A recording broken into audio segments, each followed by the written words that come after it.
एस्पायरंट मी या ठिकाणी प्लेटलेट्सचं ऍग्रिगेशन देत आहे. याच्यामध्ये पहिली स्टेप आहे व्हॅस्क्युलर स्पाझम, दुसरी स्टेप आहे ऍडिशन, तिसरी स्टेप आहे ऍक्टिव्हेशन आणि चौथी स्टेप आहे ऍग्रिगेशन. सो ऍक्टिव्हेशनच्या मध्ये इथं तुम्हाला इंटरमिडिएट्स रिलीज करायचे, मग हे तुम्हाला सांगता येईल. हे पहा, व्हॅस्क्युलर स्पाझम कशामुळे? सेरोटोनिनमुळे. स्मूथ मसल कॉन्ट्रॅक्ट होतील, आताच आपण बघितलं बघा, आता तुम्हाला खूप सोपं जाणार आहे. सो सेरोटोनिन काय करतात? कॉन्ट्रॅक्शन आणि व्हॅस्क्युलर स्पाझम होतं. मग आता पहा, प्लेटलेट्स ऍडिशन म्हणजे काय? हे प्लेटलेट स्टिक होतात to the exposed endothelial cells. जिथं कट झालाय तिथे जाऊन हे अटॅच होतात, दॅट इज ऍडिशन.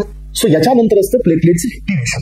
ऍक्टिव्हेशन म्हणजे काय फ्रेंड्स, की याच्यामध्ये प्लेटलेट काही इंटरमिडिएटला रिलीज करतात, जसं की activated platelet release the non protein molecules, that is adenine diphosphate. So that is second one serotonin. Third one होता दॅट इज VWF. हा कोण होता? VWF this is Willebrand factor, fibrinogen आणि कॅल्शियम आणि सेरोटोनिन एवढ्याला तो रिलीज करतो.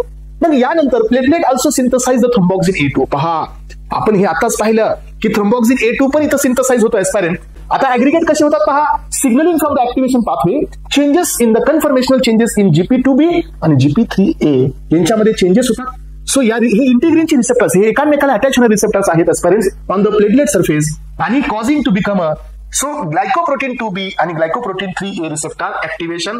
So the plasma protein fibrinogen act as a bridge. मी तुम्हाला सांगितलं ना, ह्या दोन GP2B आणि GP3A मध्ये जे लिंकर असतो तो कोण असतो?